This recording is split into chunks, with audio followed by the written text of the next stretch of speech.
हेडलाईन्सचे प्रायोजक आहे NBC bearings, लांब पळण्यासाठी। वोट जिहाद, अनेक ठिकाणचे वेगवेगळे खुलासे आणि टीव्ही 9 वरील मोदींच्या मुलाखतीवर उद्धव ठाकरेंची रोखटोक भूमिका। पहा थोड्याच वेळात ठाकरेंची महामुलाखत। बाळासाहेबांच्या खोलीत अमित शहांनी नेमके कोणते शब्द वापरले? सर्वात आधी पहिल्यांदाच टीव्ही 9 वर उद्धव ठाकरेंचे मोठे खुलासे।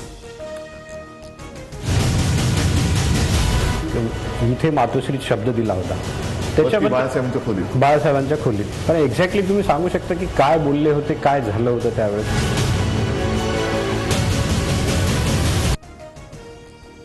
बाळासाहेबांचे विचार घेऊन चालणारी शिवसेना म्हणजे शिंदेंची शिवसेना या मोदींच्या दाव्यावर काय म्हणालेत उद्धव ठाकरे?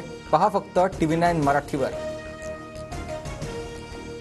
मोदींनी उद्धव ठाकरेंच्या आजारपणात किती कॉल केले, काय म्हणाले ठाकरे? पहा फक्त टीव्ही 9 मराठीवर। ठाण्यातील उद्धव ठाकरेंच्या सभेवर पावसाचं सावट, ठाण्यात सध्या अवकाळी पावसाला सुरुवात। उद्धव ठाकरेंच्या ताफ्यासमोर शिंदे गटाची घोषणाबाजी, उद्धव ठाकरेंचा ताफा श्रीकांत शिंदेंच्या घरासमोर जाताना शिंदे गटाची घोषणाबाजी। नाशिकमध्ये शिंदेंच्या रोड शो दरम्यान ठाकरे गटाच्या कार्यकर्त्यांकडून 50 खोके एकदम ओकेच्या घोषणा, तर धनुष्यबाणाचा इशारा करत शिंदेंचं ठाकरे गटाला उत्तर। नाशिकमध्ये हेलिपॅडवर पोलीस आणि निवडणूक आयोगाच्या पथकाकडून शिंदेंच्या बॅगांची तपासणी। एकनाथ शिंदे हेमंत गोडसेंच्या प्रचारासाठी नाशिकमध्ये। चोराच्या उलट्या बोंबा, खोदा पहाड निकला चुहा, संजय राऊतांच्या बॅगांवरील आरोपांवर एकनाथ शिंदेंचा टोला। हेलिकॉप्टरमधून पेट्या उतरवायच्या, पोलिसांच्या गाड्यातून पैसे वाटायचे, हाच शिंदे गटाचा जाहीरनामा। संजय राऊतांचा मुख्यमंत्री शिंदेंवर निशाणा। राज ठाकरेंचं महाराष्ट्राच्या राजकारणात नक्की काय स्थान आहे मला माहीत नाही, शरद पवारांचा राज ठाकरेंना टोला। मुंबईत उद्या इंडिया आघाडीची पत्रकार परिषद, शरद पवार, उद्धव ठाकरे, मल्लिकार्जुन खरगेंच्या उपस्थितीत इंडिया आघाडीची पत्रकार परिषद।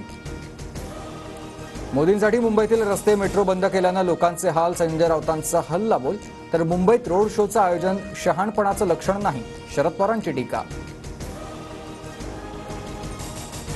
अजित पवार महायुतीच्या रॅली सभांमध्ये अनुपस्थित असल्याच्या चर्चा, उद्याच्या मोदी आणि राज ठाकरेंच्या सभेला अजित पवार उपस्थित राहणार, सूत्रांची माहिती।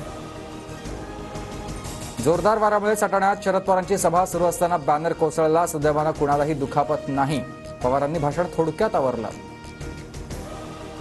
फडणवीसांनी खोटे आरोप लावून मला अटक करायला लावली, अनिल देशमुखांचा आरोप। मात्र जेलमध्ये गेलो तरी चालेल, समझोता करणार नाही, फडणवीसांना सांगितलं, देशमुखांचं वक्तव्य। वोट जिहाद म्हणणारे नीच प्रवृत्तीचे अपयश झाकण्यासाठी टीका, मुस्लिम बांधवांना मतदानाचा अधिकार आहे की नाही, अरविंद सावंतांचा सवाल। पंतप्रधान नरेंद्र मोदींची उद्या मुंबईत जाहीर सभा, महायुतीच्या सभेला मनसे अध्यक्ष राज ठाकरेही उपस्थित राहणार, शिवाजी पार्क मैदानावर सभेची तयारी अंतिम टप्प्यात। बाप्पाच्या मिरवणुकीत बंदूक काढणाऱ्याला UAPA कायद्यात आता 8 टाकणार, आदित्य ठाकरेंचा सदा सरवणकरांना थेट इशारा।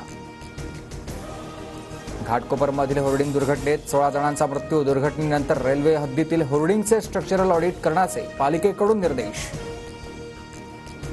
राज्यातील काही जिल्ह्यांमध्ये गारपीट होण्याचा इशारा, नगर आणि नाशिकमध्ये आज अवकाळी पावसासह गारपिटीचा अंदाज। भारतीय फुटबॉल संघाचा कर्णधार सुनील छेत्रीची निवृत्तीची घोषणा, 6 जूनला सुनील छेत्री कुवेत विरोधात शेवटचा आंतरराष्ट्रीय सामना खेळणार। कार्तिक आर्यनच्या चंदू चॅम्पियन या चित्रपटाचं पहिलं पोस्टर रिलीज, 14 जूनला चंदू चॅम्पियन प्रेक्षकांच्या भेटीला येणार। हेडलाईन्सचे प्रायोजक आहे एनबीसी बेरिंग्स, लांब पळण्यासाठी।